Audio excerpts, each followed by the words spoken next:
Olá, nós estamos no laccursos.com.br, eu sou o Rodrigo Belmonte e a gente vai conversar sobre Lei 8.112, aula 3, parte 3. Vamos continuar falando das vantagens e dos direitos dos servidores públicos e na aula de hoje a gente encerra esse capítulo gigantesco, né? Na verdade é uma sessão inteira e esse capítulo na verdade essa sessão tem 8 capítulos. Hoje a gente encerra isso quando for falar do direito de petição. Belezinha? Sussa? Tranquilos? Vamos lá?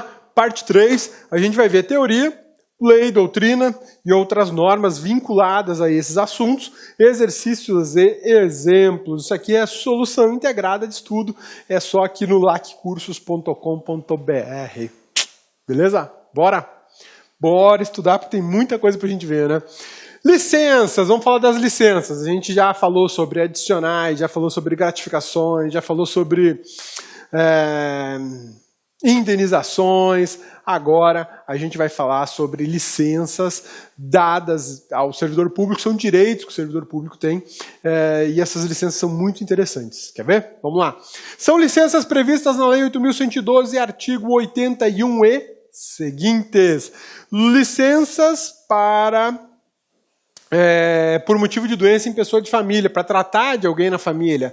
Você, servidor, não está doente, você está 100%, saúde física e mental 100%, mas na sua família tem alguém que está capengando. Está com algum problema de saúde, algum problema psíquico ou físico, tanto faz, qualquer dos dois pode rolar, e você precisa prestar assistência a essa pessoa, que pode ser esposa ou marido, pode ser filho. A ideia é justamente oportunizar ao servidor o exercício da dignidade, da solidariedade, da fraternidade, de poder, de alguma maneira, fortalecer os laços familiares, prestando assistência àquele da família que precisa. Sua concessão e prorrogação dependem de perícia médica oficial.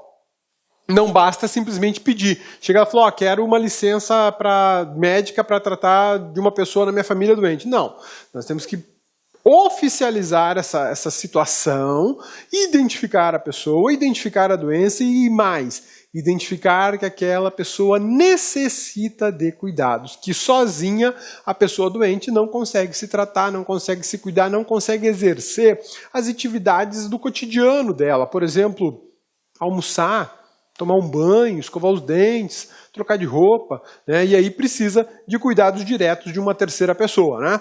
É vedada a atividade remunerada durante a licença. Pô, se você pede uma licença no Serviço Público Federal para cuidar de alguém na família que está doente, e você aproveita esse tempo para trabalhar, existe um certo contrassenso, existe uma certa uma contradição nisso, porque você está se afastando das suas atividades profissionais justamente para dedicar o seu tempo a uma pessoa doente em casa.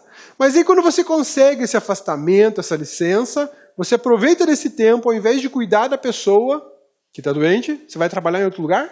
Aí não faz sentido.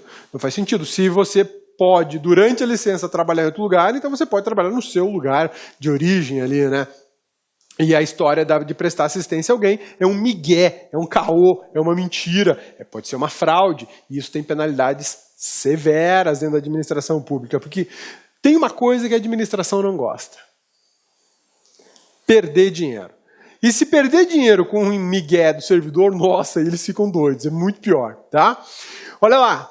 Licença por motivo de doença em pessoa da família, licença por motivo de afastamento do cônjuge ou companheiro, licença para prestar serviço militar, licença para atividade política, porque o servidor também pode exercer atividade política ou partidária, inclusive.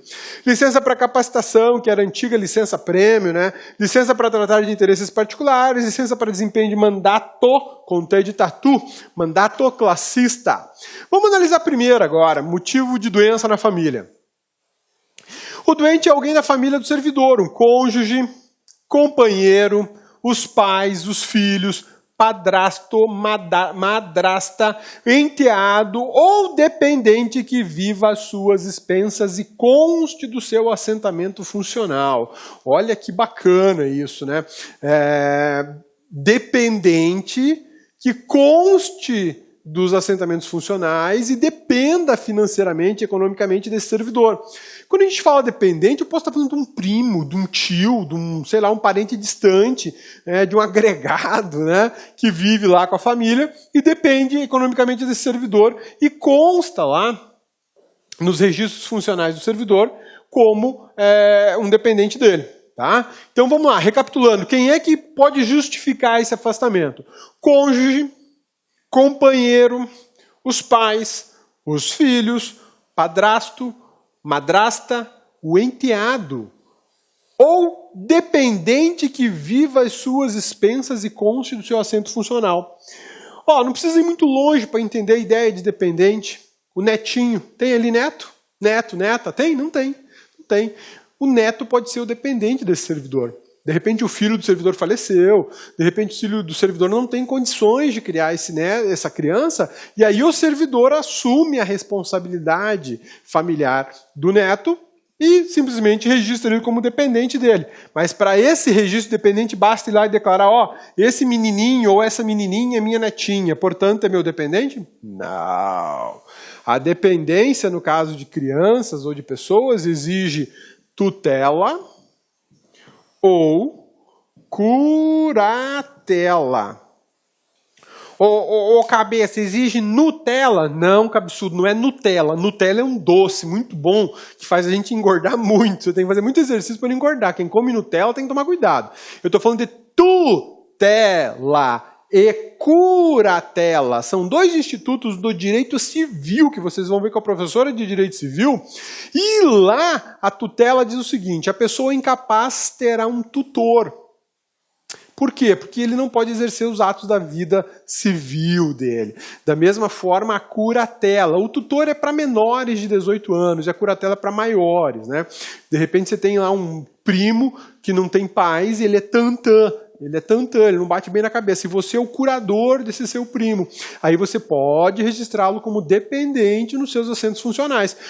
O netinho. Você tem um netinho ou uma netinha. É curatela? Não. Seu netinho lá tem menos de 18 anos, não vai pegar curatela, porque ele não é tantã. Vai pegar a tutela. Eu sou o tutor do meu netinho, então ele é meu dependente. Aí você vai lá e registra. Outra coisa interessante, a lei é muito generosa. Ela fala cônjuge, que é aquele que casou no civil lá, bonitinho, né? E fala companheiro. Quem que é o companheiro? Aquele que vive em união estável, que é um regime matrimonial, né? É uma forma de união prevista no Código Civil. O companheiro é aquele que vive em união estável. O que é união estável? Você não casou. Você adjuntou, vive junto, né? Adjodiado, exatamente. Dividem o mesmo teto como se fosse uma família, mas oficialmente não são casados. Isso se chama união estável. A união estável ela é constituída para aquelas pessoas que têm interesse em viver sob o mesmo teto e constituir família. Belezinha? Cabeça, e tem cônjuge, tem companheiro e a outra? Ou o outro. Opa, a outra ou o outro não entra nessa jogada. Porque a outra ou o outro é uma relação clandestina. Ai, cabeça, o que você está falando, hein? Estou falando do Ricardão, bonitona. Para vocês, Ricardões, né? E vocês chamam as outras de cachorras, né? As cachorras. Então, para esses dois aí não tem essa guarida, não. Se adoeceu, o problema é dele. Problema é dele. O Ricardão e a cachorra, elas não entram nesse espaço aqui de companheiro. Por que não entram? Porque companheiro, quando a 8.102 fala em companheiro, está falando de união estável, que é um relacionamento lícito, regulado pelo Código Civil de 2002. Agora, quando fala da amante ou do amante, o Ricardão ou a cachorra, aí não entra, por quê? Porque é uma relação clandestina, ilícita, descoberta das regras jurídicas desse país. Né? Só serve para dar problema. Quem já teve sabe. Né? Eu nunca tive, graças a Deus, nem pretendo, porque é só dor de cabeça, pelo que eu sei. Né? Então, olha lá, o cônjuge, companheiro, pais, filhos, padrasto, madrasta, enteado e o dependente que vive às expensas do servidor, desde que este dependente conste dos assentos funcionais. Belezinha? A concessão está condicionada à assistência direta e indispensável do servidor, ou seja, É você, servidor, que tem que estar lá prestando assistência, não tem outra pessoa. Pô, o companheiro, o cônjuge não tem uma irmã, um tio, não. Mora todo mundo em outra cidade, você é a única pessoa que pode prestar essa assistência. Essas são situações delicadas, né? Ou o filho, por exemplo, o filhinho é pequeno. Meu filhinho, quando adoecia, hoje ele já não adoece mais, né? Mas quando é pequenininho, um trem, né? Toda semana pega uma pereba lá, aí você tem que baixar no médico, no pronto atendimento, aquela loucura. Meu filho Guilherme hoje tem 10 anos. Mas quando ele tinha 2 aninhos, muitas vezes não tinha o que fazer. Eu tinha que falar, ó, tchau pra vocês, estou indo correndo com o menino pro médico, tá com febre de 200 graus. E aí eu chegava lá no médico e falava, olha, doutor, eu saí do meu trabalho, vim trazê-lo e eu preciso de um atestado. Ele falou, sem problema nenhum, tá aqui, você está acompanhando o seu filho. Mas aí, e cadê a mãe? A mãe não tinha condição de ir, então ia o pai. Mesma coisa com a minha esposa. Quando eu não tinha condição de ir, minha esposa ia. O que virava? Licença médica para atender uma pessoa de família. Exatamente, uai. Não tinha, minha assistência era direta. Meu filho com 2 anos ia sair dirigindo, ia pegar um táxi, um ônibus, um mototáxi, não ia rolar, né? E indispensável, por quê? Porque sou o pai. Pai e mãe são indispensáveis na vida dos filhos. Ou o pai ou a mãe. A mãe não pode, o pai vai. O pai não pode, a mãe vai. Belezinha? Sussa, entendeu a ideia de assistência direta e indispensável? Ah, mas tem uma terceira pessoa, a avó do moleque está em casa. Então a avó se vira, porque a preferência é que outra pessoa vá, né? E não o servidor, para evitar que gere um dano no serviço público. A assistência não puder ser prestada simultaneamente com o exercício do cargo ou mediante compensação de horário. Isso é bacana.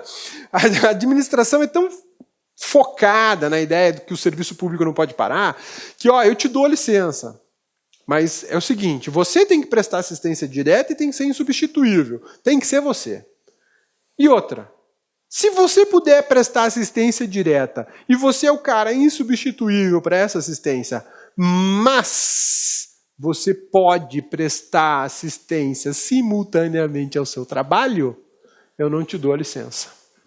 Olá, meus amigos! E aí, gostou da videoaula do professor? Quer continuar assistindo esse vídeo? Aliás, você quer fazer o nosso curso completaço para os cargos de assistente e auxiliar em administração para a Universidade Federal do Acre 2016? Então acesse o nosso site laconcurso.com.br. Lá nós temos o curso completaço para os 2 cargos.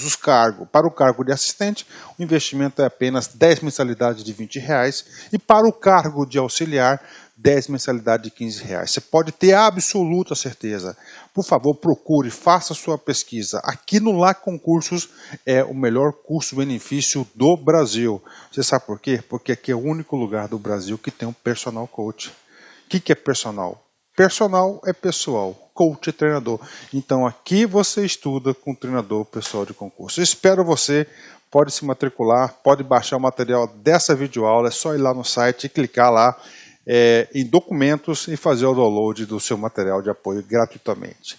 Tá certo? Espero vocês, um forte abraço, fique com Deus, tchau, tchau. Clique lá.